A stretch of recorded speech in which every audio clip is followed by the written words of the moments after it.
सुबह मॉर्निंग में मैं जल्दी उठ जाता हूँ और उसके बाद मैं इन लोगों के प्रोग्राम देखता हूँ। आप भी देखिए। Hippo Indian what are do here. अब तो हमको दिखाएगा कितना टेस्ट बढ़ाएगा। टेस्ट बढ़ाएगा। तो ये एक अंग्रेज बना था लास्ट ईयर, जो दिवाली का इंडिपेंडेंस डे का फंक्शन होता है।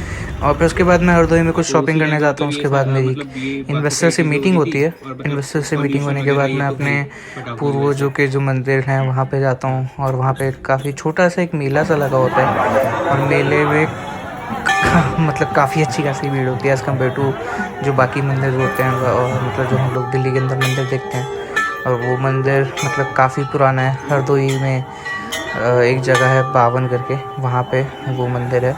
और मैं वहाँ पे जाके प्रसाद चढ़ाता हूँ और उसके बाद मैं इंगेजमेंट के लिए निकल जाता हूँ। इंगेजमेंट में मैं काफ़ी अच्छे